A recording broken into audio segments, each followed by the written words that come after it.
What's going on, guys? This is Rob. If you guys enjoy my content, make sure you hit the subscribe button and make sure you hit that little bell so you never miss out on my sexy voice.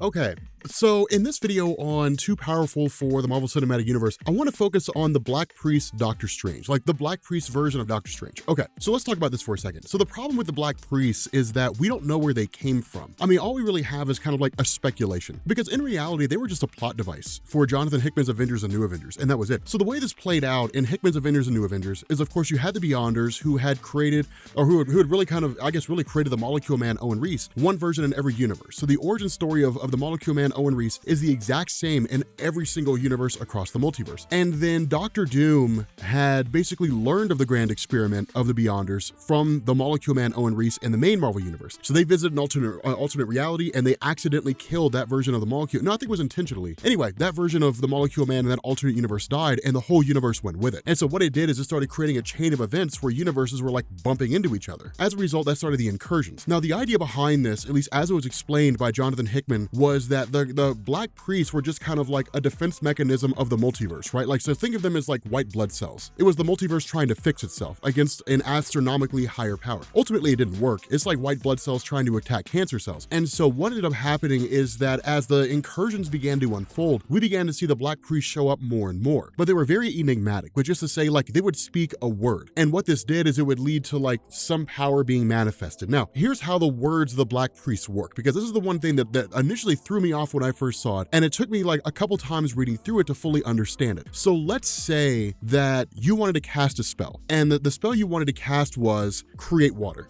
Right? Like, you know, glass of water. Like you would say the words glass of water, and that would basically fabricate a glass of water in your hand. The Black Priests don't work that way. The Black Priests cannot say glass of water. One priest says glass, another priest says of, another priest says water. And so with those three priests speaking together, they can say glass of water, and that creates a glass of water. Now, the way that it was explained by Hickman is that they can rearrange those words, right? So like Mariah's been teaching me Spanish, and one of the things that I learned is that in Spanish, the adjective comes after the noun. So when you're speaking English, you would say a shiny diamond. The word shiny is the adjective. It describes the noun, which is the diamond. And so in Spanish, you would say diamond shiny. You would have the adjective after the noun. The Black Priests can rearrange their words that way. So instead of saying glass of water, they would say water glass of. And that may create a whole different set of events, right? Like it may spawn a million different glasses of water. We have no real clue. It's kind of crazy the way it works. But if you have 5 Black Priests, they can say glass of water now, and then suddenly something else will happen. But the idea behind this is they're basically a hive mind. Right now, that's where Doctor Strange comes in, because where you had the Black Priests and each one of them could say a word, and then a second Black Priest could show up and add a word to the first word, and that would create a whole different kind of spell. Doctor Strange learned them all. He learned all the words, so he had all the power of the Black Priests. Now, the Black Priests in and of themselves were astronomically powerful. I mean, like when you go through and you read Hickman's Avengers and New Avengers, and you get to the Inhumanity tie-ins, and you start reading about how Reed Richards created basically a window to other universes, and you start seeing how other universes are faring against the incursions, and the Black Priests show up against one universe. Charles Xavier in an alternate reality tries to read their minds, and because it's a hive mind of thousands of priests, it overwhelms them and almost kills them. And so it gets kind of bonkers in terms of their power. But at the time that Doctor Strange became, like, I guess at the time that he joined the Black Priests, he was at 100% power after he had sold his soul. Now, he went to go sell his soul, but his soul was corrupted. And so he didn't have 100% of his soul to sell. And so he ended up having to go back. That's right, because he never went to 100% power.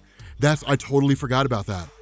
Damn, I'm glad I reminded myself of that. Okay, so the way this originally played out was that the idea was that Doctor Strange went to a place called the Sinner's Market. And the Sinner's Market was kind of this place within universe, like between universes. It's a place where you could go to like sell parts of your soul or sell an aspect of yourself to gain power. Doctor Strange went to a spot where he wanted to sell 100% of his soul for absolute power and basically become God. But the problem with this was that he didn't have 100% of his soul to sell, so he was rejected. And so he ended up having to turn to the Bloodicor, I think it was, and summon like this like crazy demonic being that just like started sucking people's souls out of their bodies and stuff. But Doctor Strange being able to speak 100%, being able to speak all the words of the Black Priests essentially made him omnipotent, or not really omnipotent, but it made him incredibly powerful, because the Black Priests themselves, they were basically invincible. So if you tried to destroy their physical body, it wouldn't work. Like they would basically reconstitute themselves. Using their powers, they could kind of distort reality. They weren't really reality warpers. They were basically able to distort reality, distort people's perceptions of reality, or distort reality itself. And so what you were talking about, you're talking about Doctor Strange learning the power of discovering the words of the Black Priests, and then being able to speak the words of the Black Priest, which were on top of everything he knew. And so what this meant was that going forward as part of the Black Priest proper, Dr. Strange was astronomically powerful. There really wasn't anybody, I mean, I would argue that when he was leader of the Black Priest, there were very few people who could stand against it. Like Dormammu probably wouldn't be able to do it, because at that point, you're talking about him being multiversal powerful. You could probably make an argument, I mean, it's outside the scope of this video, and I don't really have enough interest in doing it, but you could probably make an argument that he was more powerful than the way he used to be back when it was classic Doctor Strange. The problem was that back then in the 1960s and 70s, they would just have him do things because whatever they wanted to. But when he was leader of the Black Priest, he was powerful on a multiversal scale. You were dealing with the Beyonders, you were dealing with like the cosmic entities who were just being annihilated across every universe. But you're talking about him being on that level of power. And when you're talking about Doctor Strange on a multiversal level of power, oh, it gets crazy, because now you're talking about a version of Doctor Strange that's basically indestructible. So like anyone on Earth who showed up, even like Thanos with the Infinity Gauntlet wouldn't be able to defeat him. Like any character who showed up and like tried to wield power against him would likely be defeated. So like there goes Dormammu, there goes Shumagorath. I mean, Zom, I would say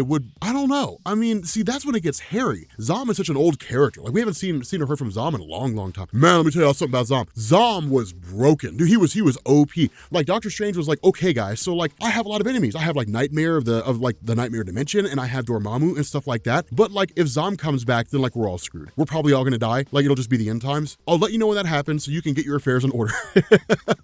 Like Zom was crazy powerful. But yeah, like it's astronomical on that level of power. And again, that's one of the things that kind of elevates Doctor Strange to being so capable when he's leader of the Black Priest, because he has reality distortion powers, he's got vast telepathy and telekinesis powers, he's got the ability to reconstitute himself should his physical form be destroyed. He has a level of magic that's far beyond what he normally has, because Doctor Strange, like a brunt of his power comes from the Vishanti. But you take all that power that he has and then you amplify it by the magical words of the Black Priest, basically the power of the multiverse itself. And suddenly it's insane, the kind of level he has. You throw him in the Marvel Cinematic Universe and you're talking about like the number of people who would be able to defeat him, you could count on one hand. You'd have to invoke other characters on a multiversal level in order to stop him. So like the Living Tribunal would probably have to step in. I mean, you would see an in Marvel Cinematic Universe equivalent of like Secret Wars 2, when like the Beyonders showed up on Earth and like no one could stop him. He just like killed death because he was tired of seeing people die. He just like waved his hand like, no, what was it he did? He was standing in a room. He was like, I'm sad that so many people are dying, and just kind of looked off in the distance for a second and was like, okay, death is dead now. And it was just like, damn. But it ended up it was like the Living Tribunal and all these characters who showed up to the Molecule Man, Owen Reese. They're like, you're the only one who can stop him, man. And Owen Reese is like, yeah, but like I'm watching my soap operas though. Like you have to invoke like the Living Tribunal. I mean, you'd have to break like Protege. Oh, Protege could probably destroy Doctor Strange, because Protege's power was infinite. Jim Jaspers would be defeated. Franklin Richards would be defeated. Dormammu would be defeated. Shumagorath would be defeated. Thanos with the heart of the universe could probably beat Doctor Strange with as leader of the Black Priest. If we grabbed heart of the universe Thanos, yeah, he could pull it off because he had the power of the one above all, basically. So I mean, so yeah, in the Marvel Cinematic Universe, it would never work because it's just an astronomical, it's a being with power on a multiversal scale. I mean, it'd be bonkers. Even then, we don't really know the full extent of the power he possessed. We know that like it stopped at the Beyonders because Doctor Doom was using the power of the Beyonders when he just like waved his hand and destroyed that version of Doctor Strange. Aside from the Beyonders and the one above all, I don't think anybody would be able to defeat Doctor Strange as head of the Black Priest, because nobody did. I mean, that's a question to ask. I mean, that's a question to ask there, to do some poking around. But yeah, Doctor Strange as the head of the Black Priest in the Marvel Cinematic Universe, he would just destroy it. It wouldn't even be a contest. He would just like, they'd be like, oh, we're gonna go attack him, and he'd be like, whatever. He'd wave his hand like everybody in the Marvel Cinematic Universe is dead, done, and that's the end of that. There'd be no contest there.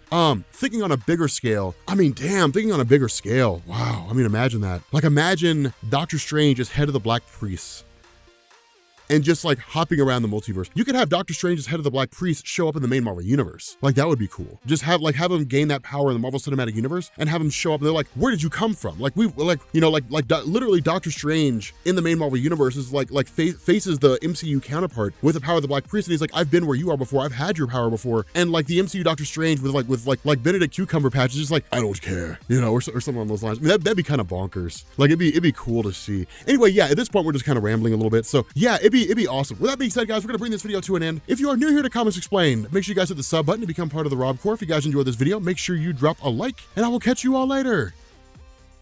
Peace.